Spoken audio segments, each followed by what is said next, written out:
time do the notices give homeowners and property owners to comply?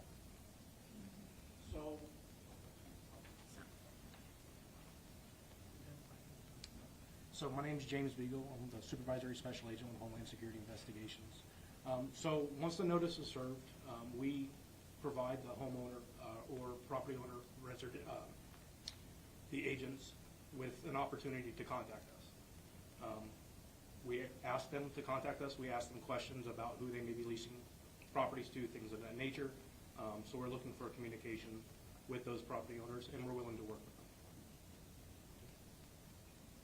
So there's no set, like, you got 30 days, 60 days, 90 days, nothing like that. It's a conversation. It's a conversation. Okay. Was last July the first time you sent notices were served?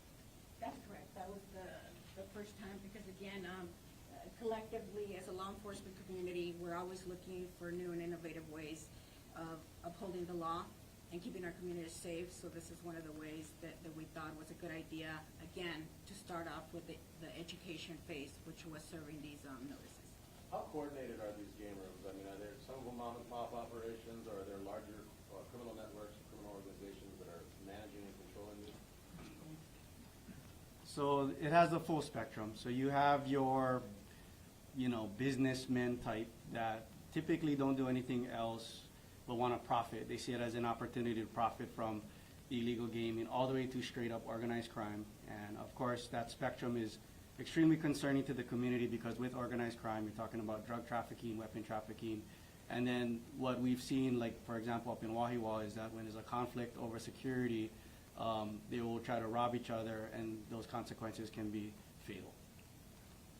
If you also notice that, back in the maybe decade plus, we had drug houses that were in neighborhoods and people were dealing drugs 24/7 out of their neighborhoods, and then crime centered around that drug house was people needed money, and they would steal from cars, burglarize homes, and then use that whatever profit they could get to go buy drugs. So this is that new era of what we have today. These game rooms sometimes are being established in residential areas, and then crime starts to happen around, so it's a hub of crime. And so how do we help that community that's disruptive, that people are coming in at all hours of the night, coming into the game rooms to do what they need to do? This is a way for us to clean the neighborhood up and return it back to where it should be as a neighborhood, where our communities can be safe. If the property owner does continue to ignore law enforcement, what would be the potential crime, and what kind of fines or penalties would they face for ignoring it?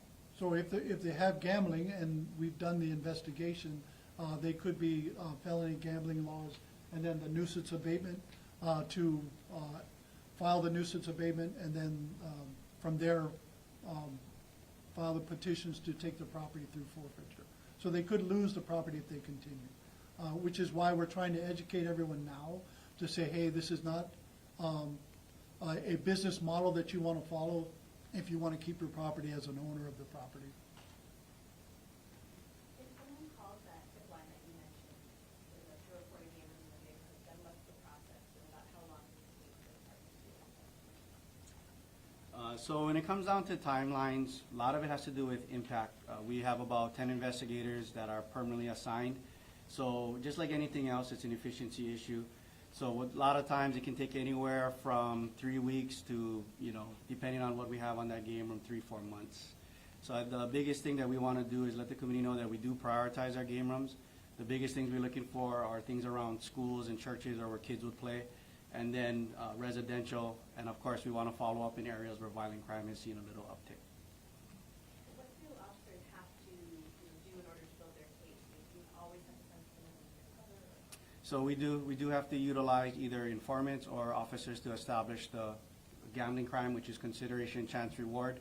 These investigations are extremely tricky because some of the games utilized in game rooms were meant to evade law enforcement, and they're considered, they like to call themselves great gaming, but here in Honolulu, it's just illegal gaming. Do you find that the property owners really have no idea what's going on in their property, or they just turn the other way, or does it run the gamut? I think it runs the gamut. You have some that would like to believe everything is up and up. Maybe they don't check. So this is a way to give them the benefit of the doubt up front to say, here's a notice, here's what we found on your property. if you don't take action, we're going to seize your property. And so this is a way to help them. But I think it's all of the above. Some owners absolutely know what's going on. And they may get money under the table that's paid to them as a lucrative rental or lease property. So will there be like re-inspections to make sure these come back to be properly? Yes, they are. So as they mentioned earlier, the letters are sent out. The property owners are responding back for whatever reason, saying, hey, I don't want this on my property, I've cleaned it up. Please come back out, take a look. Or they'll send pictures. However, it's probably better to see it in person to make sure that it's clean. And then they can understand that owner is taking responsibility and is not allowing further activity, illegal activity on their property. Okay? Thank you all very much. I appreciate it.